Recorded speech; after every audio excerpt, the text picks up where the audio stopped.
Em nome do Pai, do Filho e do Espírito Santo. Amém. Pode ir.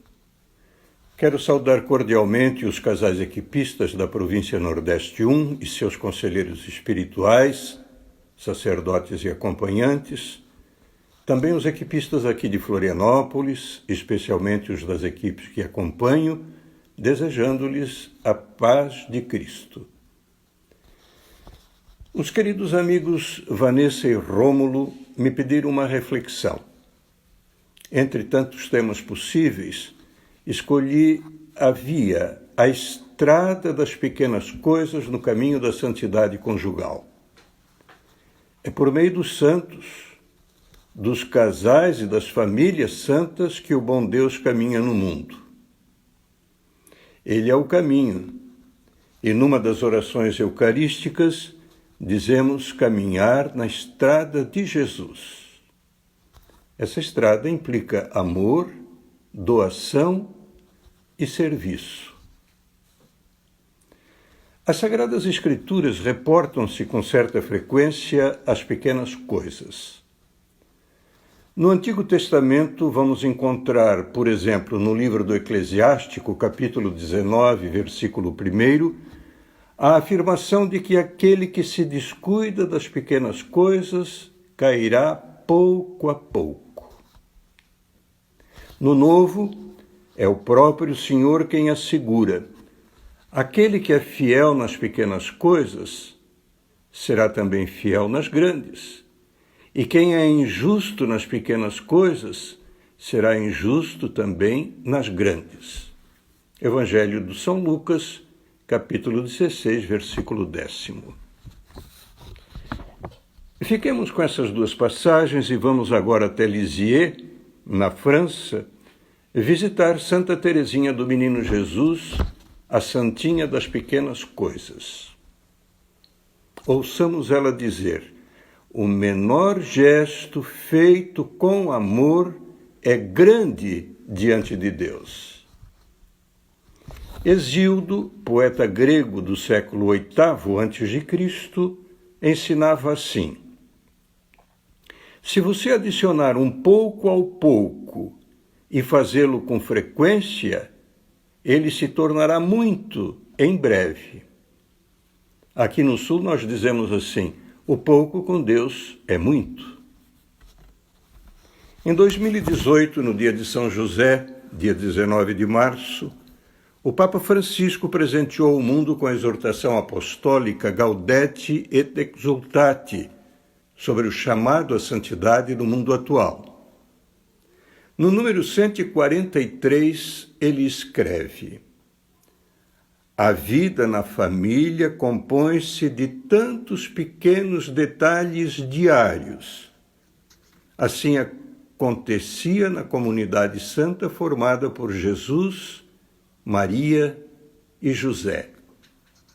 Acrescenta no artigo 153: até os pequenos detalhes da tua existência não passam despercebidos ao Senhor.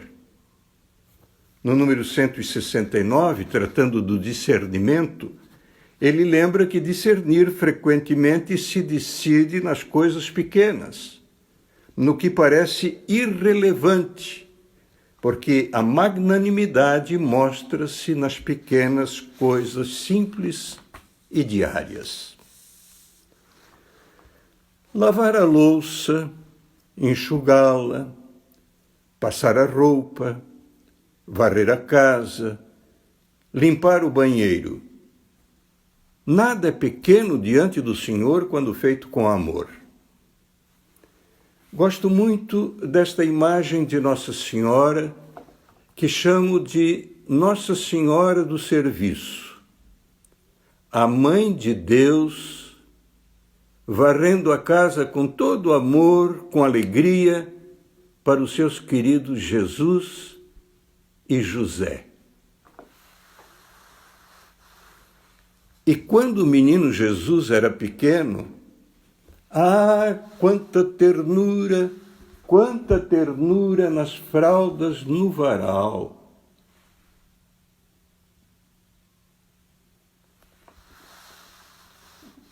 Jesus fala do copo d'água dado a quem tem sede, garantindo que o doador não ficará sem recompensa. Disse um santo que essa recompensa poderá ser o paraíso. Esses que têm sede nós encontramos na nossa casa. É o cônjuge, um filho, uma filha, o pai, a mãe. Sede de amor, sede de carinho, sede de atenção. Fazemos-lhe uma pequena obra de misericórdia, saciamos sua sede, e essa pequena obra será digna de recompensa tanto quanto considerarmos Jesus Cristo misticamente presente naqueles a quem estamos fazendo o bem. Em 2009, no segundo Encontro Nacional das Equipes de Nossa Senhora, aqui em Florianópolis, o casal responsável da EIRI, Carlo e Maria Carla Volpini, apresentou belíssima conferência sobre o casal cristão Célula de Evangelização, percorrendo a casa de cada um de nós. Quanta espiritualidade! Por exemplo, a cozinha é o lugar da casa onde se vive também com o nariz. O perfume do pão na mesa e do vinho bom nos fazem lembrar a última ceia de Jesus. No Cântico dos Cânticos, a amada reconhece o amado pelo perfume. No Eclesiastes, se louva o comer e beber como a coisa melhor para um homem. Existe uma espécie de perfume de Deus nas relações que vivemos. Um perfume graças ao qual podemos nos relacionar com os outros para caminhar juntos em direção à fonte deste perfume. É bom ler ou reler, se for o caso, esta bela conferência do casal Volpini que está na carta mensal de setembro de 2009. Santa Teresa d'Ávila, ao dar catequese para suas irmãs, dizia-lhes que também entre os pratos e as panelas está o Senhor. E ali se celebra, na igreja doméstica, a nossa casa, a Eucaristia de cada dia. Cozinha, lugar de catequese. Veja, diz você ao seu filhinho, à sua filhinha, como o Pai do Céu é criativo e amoroso e gosta de brincar conosco. Ele fez uma mão tão diferente da banana. E os dois não se parecem com a melancia, que é grande, verde por fora, vermelha por dentro e tem sementes pretas. Então você mostra uma laranja para o seu filho, para a sua filha e diz: veja, meu filho, esta laranja. Sabe quantas sementes ela tem? Logo você a descasca e com ele ou com ela você conta as sementes. Depois reflete com a sua criança. Se a gente plantar essa semente que a mamãe tirou da laranja, plantar essa semente e depois vamos regar a terra, deixá-la um pouco no sol, na chuva, no vento, no calor, no frio, cuidando dela. Quantas laranjas, meu filho, produzirá a laranjeira em que ela se transformará? Ninguém sabe, só Deus. Nós somos semeadores. Semeemos Jesus, semeemos o amor no coração uns dos outros. Essa semeadura nem sempre é fácil, porque, dizia Santa Teresa de Calcutá, amar dói.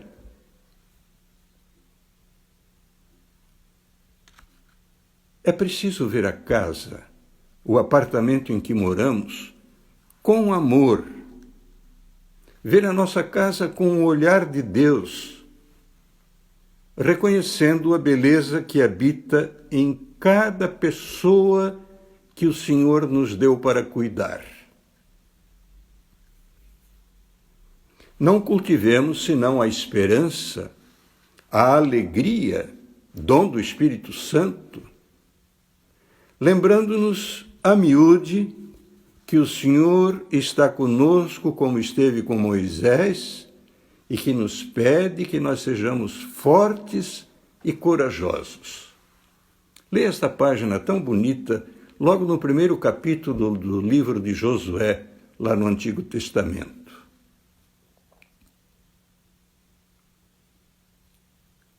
Às vezes entramos em casa e trazemos todos os problemas do nosso dia a dia, lá no nosso trabalho, no trânsito.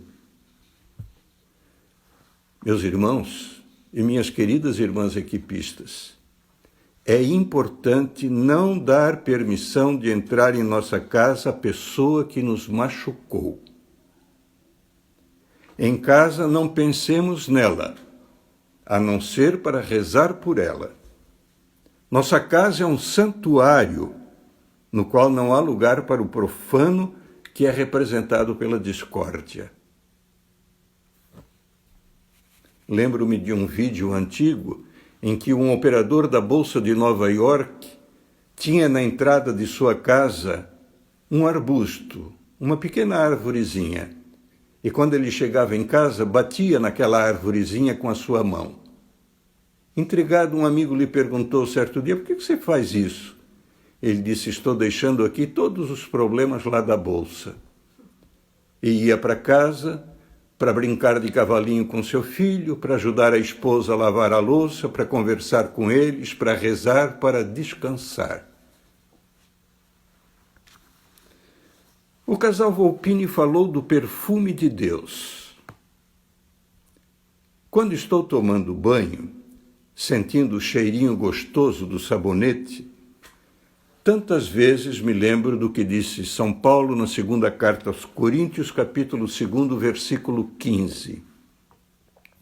Nós somos o bom perfume de Cristo para Deus entre os que são salvos e entre os que se perdem.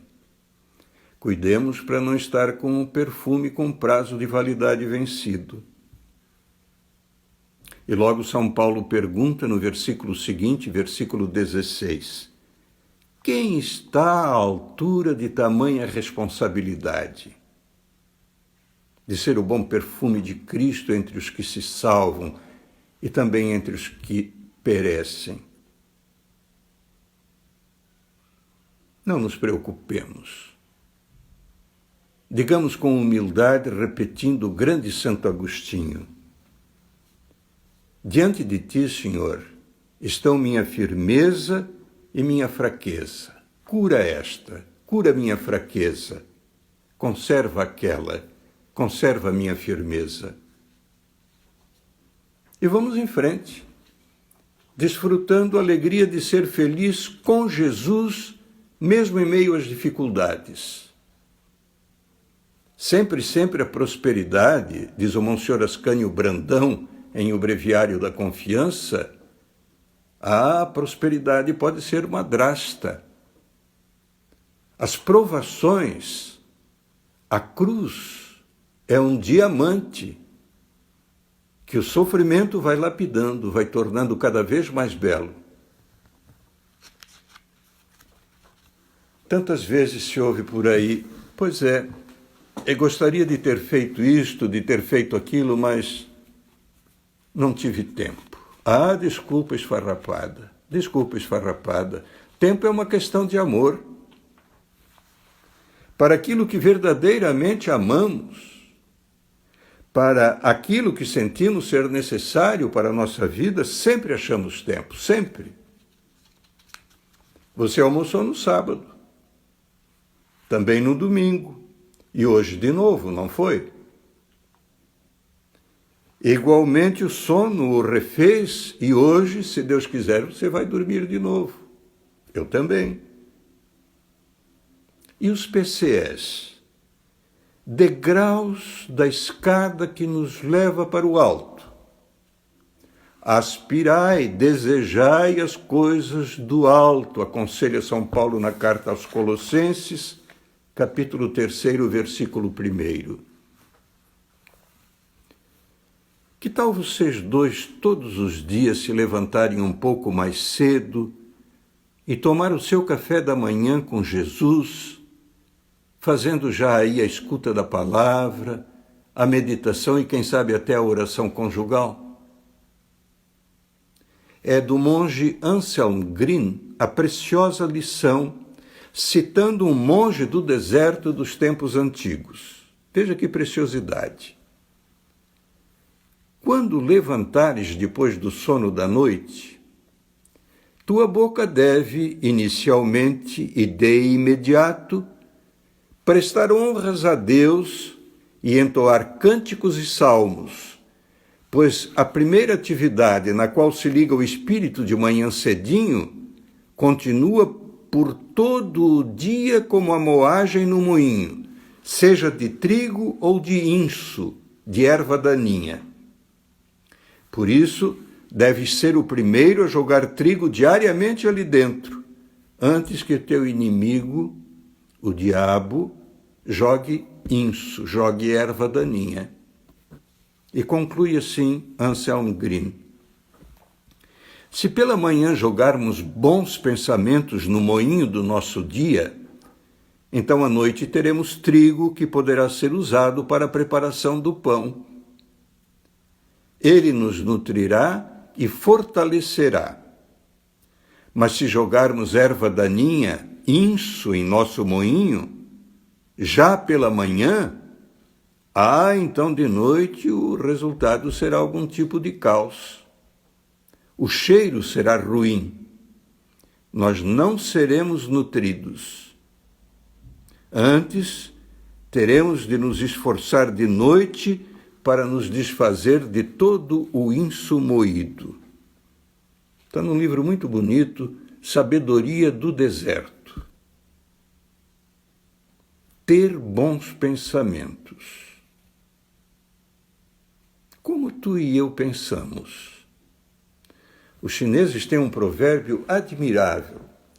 Atenção ao que tu pensas, está na raiz do que tu fazes. O que pensamos a respeito do cônjuge, de um filho, de uma filha, dos irmãos e das irmãs de caminhada na nossa equipe? Seria bom ler o que está na carta de Paulo aos Filipenses, capítulo 4, versículo 8. Repito, Filipenses 4, 8, onde o apóstolo ensina o que deve ocupar os nossos pensamentos. De outra parte, como ouvimos o outro. Ficamos cortando sua fala, podando o que tem a dizer, tesourando. Uma das coisas mais bonitas que eu ouvi na minha vida veio do meu neto Arthur, então com seus 4 aninhos. Eu estava na cozinha e ia colocar açúcar na xícara para tomar um cafezinho. Ele, agarrado nas minhas calças, repetia: "Vô, vô". Parei a colherinha com açúcar no ar e então o enxerguei. Olhos brilhando, fixos em mim, disse com ternura: "Vô, eu te amo". Ah, meu Deus, que bonito! E se não tivesse dado ouvidos a ele? Teria perdido um dos momentos mais felizes da minha vida. Não corta quem fala contigo. Deixa ele ou ela expressar seu pensamento. O Senhor pode estar querendo te falar por intermédio dessa pessoa. Pode estar querendo te dizer que te ama. Pode estar querendo te corrigir ou querendo te perdoar. Para te consolar, ele usa essa pessoa. Para reforçar aquilo que ele disse em Mateus 6,34. A cada dia basta o seu cuidado. E a repetir para nós o que está no Evangelho de São João, capítulo 14, versículo 1, que ouvimos ainda de novo esses dias. Não se perturbe o vosso coração.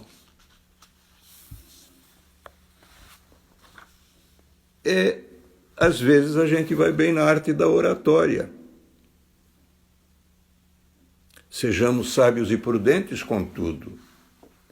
Cultivemos também a arte da escutatória, como tão bem a definiu Rubem Alves.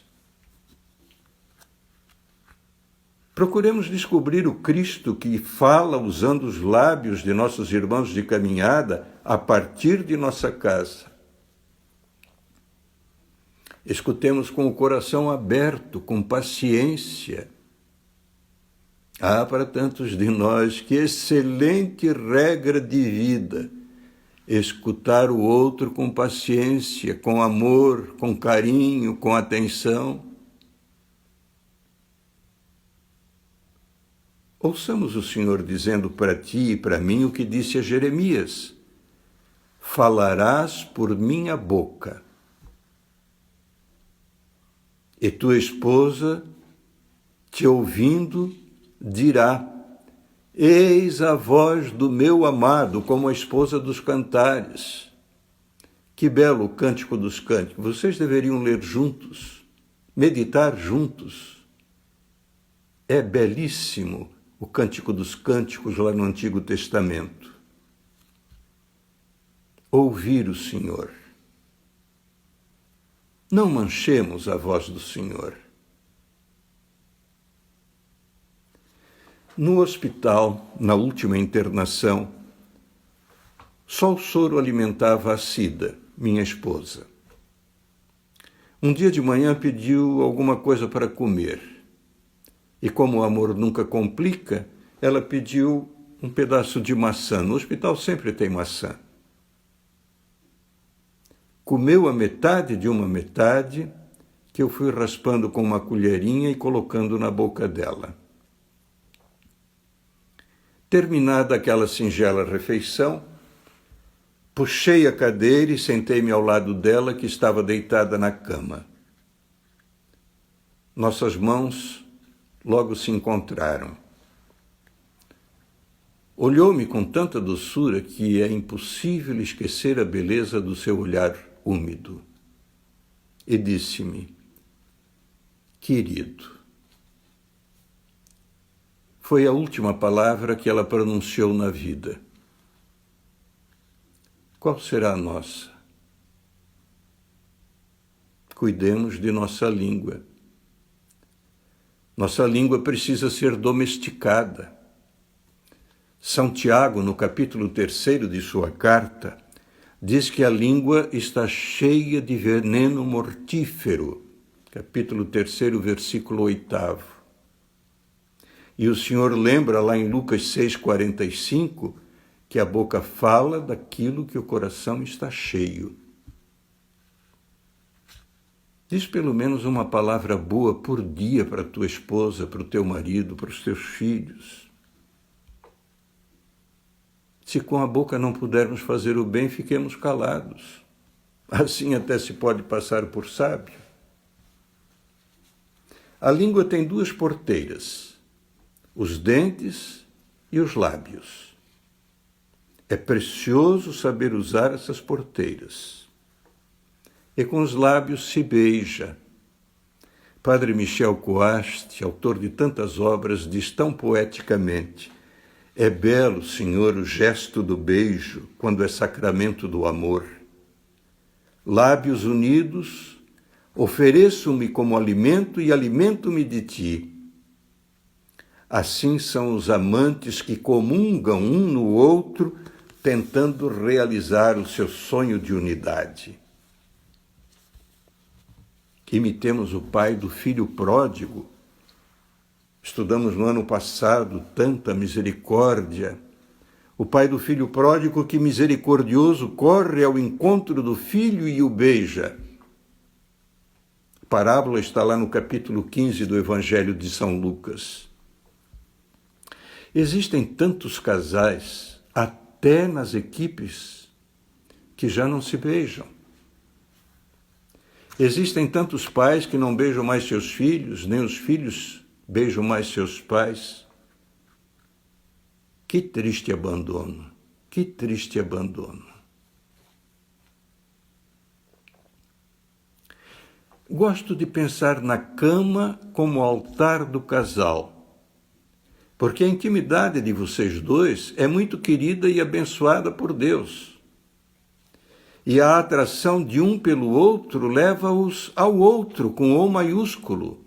A atração de um para o outro leva-os ao outro, que é Deus. Mas isto já seria assunto para uma outra reflexão. A cama, altar do casal. Não sejam para nós as palavras de São João no Apocalipse 2,4.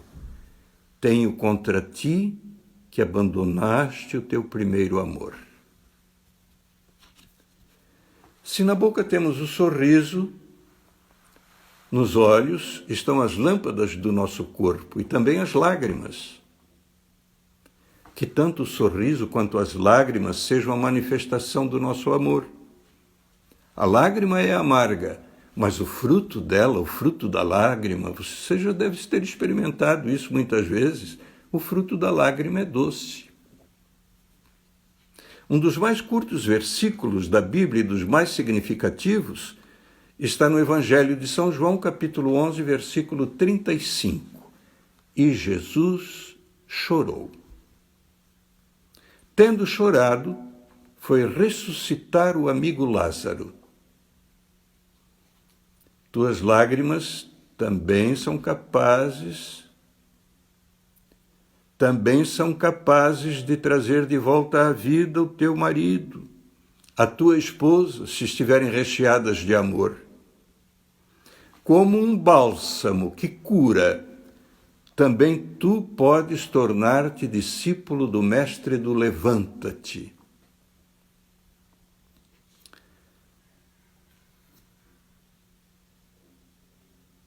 Cerca de 10 anos atrás, após uma palestra, o casal veio falar comigo. Lá pelas tantas, ela recordou que pouco tempo atrás, quando foi para o quarto, à noite, o marido já estava deitado e sem óculos. Disse-lhe ela então: tu sabes que tens olhos muito bonitos e eu nunca vi? Eles estavam casados há 41 anos. Ele tem olhos pretos. O amor sabe ver. O amor sabe se encher de alegria, de compreensão, de compaixão ao contemplar o ser amado. No livro Nas Encruzilhadas do Amor, Padre Cafarel chama nossa atenção assim: existe uma cegueira da alma que é fatal para o amor. Olhamos, mas com olhos mortos, e já não vemos a beleza do ser que tinha conquistado nosso coração. O amor apaga-se como a chama que consumiu todo o azeite da lâmpada, porque o amor alimenta-se de beleza. Lembro agora o dia 25 de setembro de 1997. Por volta das 6 horas da manhã, a Cida falecia. Nosso casamento durara 30 anos e 2 meses. Exalado o último suspiro, fechei-lhe delicadamente os olhos. E meu coração batia forte o cântico das núpcias de Dom Marcos Barbosa. E quando eu fechar os olhos para a grande noite, sejam as tuas mãos que hão de fechá-los. E quando os abrir para a visão de Deus, possa contemplar-te como o caminho que me levou dias após dias à fonte de todo o amor. Havíamos procurado Deus juntos. Agora, eu a apresentava ao Senhor, tendo amado até o fim a ajuda adequada que Ele me havia dado. O belo hino do amor conjugal que Paulo escrevera na carta aos Efésios, capítulo 5, versículos 21 e seguintes, ressoava brandamente no meu coração. Estando vocês dois juntos agora, olhem para suas mãos. Nelas vocês trazem as alianças, eu ainda conservo a minha. Contemplem suas mãos. Quanto bem elas já fizeram, quanto trabalho executaram. Mãos que se entrelaçam, são mãos que se sustentam e, quando desembaraçadas, erguem-se aos céus para abençoar. Vocês dois, marido e mulher, abençoem-se cada dia com a bênção que vem de Deus. Afaguem-se, acariciem-se com a ternura que vem do alto. Repitam, maridos, a sua esposa, o que o beato Frederico Ozanam escreveu à sua amada Amélie em março de 1841. Palavras tão especialmente atuais neste ano de 2020, em que estamos confinados. A partir de agora, diremos nós, não haverá mais isolamento.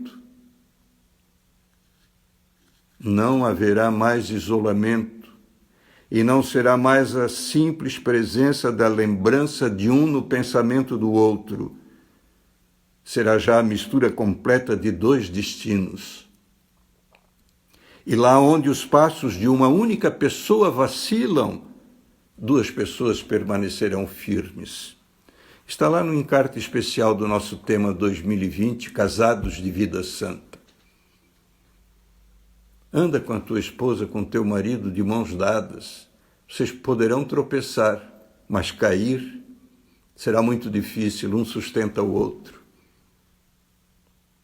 No livro A Missão do Casal Cristão, Padre Henri Caffarel cita uma página do grande São Francisco de Sales, falando a pessoas casadas.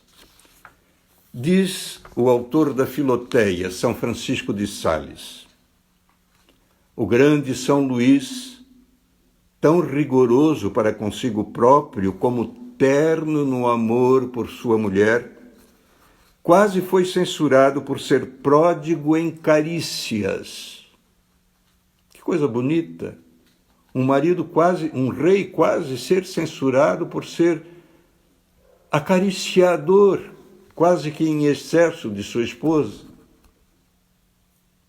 Se bem que, na verdade, antes merecesse ser louvado por saber pôr o seu espírito marcial e corajoso a serviço das pequenas coisas. Essas pequenas coisas tão necessárias à conservação do amor conjugal. Pois, embora essas pequenas demonstrações de pura e franca amizade não bastem para unir os corações, não deixam de os aproximar e servem para abrir caminho agradável à mútua conversação.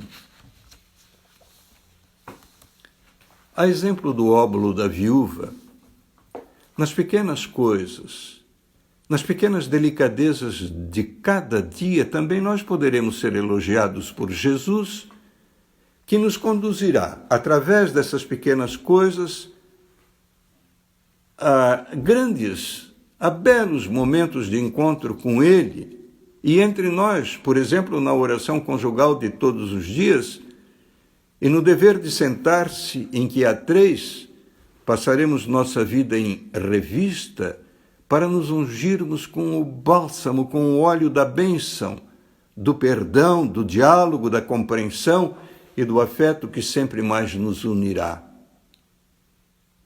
Marido, também tu és chamado a ser bom pastor. Também tu, mulher, és chamada a ser boa pastora. Nosso exemplo é o Senhor, Busquemos sempre a atitude do para ti, não a atitude do para mim, a atitude do para ti, como fazia Jesus. Aquele por quem e para quem todas as coisas foram feitas. Deixa-se a nós na Eucaristia não através de algo majestoso, mas por meio das humildes espécies do pão e do vinho. Se, como a uva, tu e eu nos deixarmos esmagar na doação amorosa de cada dia, em que vinho bom poderemos nos converter. Creio de verdade que, como nas bodas de Caná, no teu casamento, o melhor vinho ainda está para ser tomado. O padre Cafarel, que sempre quis os casais equipistas tendendo para a santidade, me empreste ainda uma vez suas palavras. Como é belo o casal em que cada um pode dizer ao outro com toda a verdade: no teu amor por mim, vejo o amor de Deus que vem ao meu encontro. No meu amor por ti, uno-me ao amor de Deus que pede o meu coração emprestado para te amar. Não é lindo isto? Deus pede o meu coração emprestado para te amar. Lembremos-nos sempre do que diz São Pedro no capítulo 1 de sua primeira carta. Estais guardados com Deus para a salvação. Isso é motivo de alegria para vós, embora seja necessário que no momento estejais aflitos por causa de várias provações. Tornai-vos santos em todo o vosso proceder. Queridos irmãos e irmãs equipistas, diletos conselheiros espirituais, sacerdotes e acompanhantes, como na oração ao Divino Espírito Santo, que sejamos capazes de apreciar retamente todas as coisas. Um pequeno parafuso solto na pista pode derrubar um grande avião. Não descuidemos nós das pequenas coisas para não cair pouco a pouco. Que Jesus, Maria e José, três pobres que mudaram o mundo, como bem disse Paul Claudel, o convertido francês do século XX, ajudem vocês e todos nós na caminhada rumo ao céu, que é logo ali. Louvado seja nosso Senhor Jesus Cristo. Para sempre seja louvado. Boa noite. Fiquem com Deus.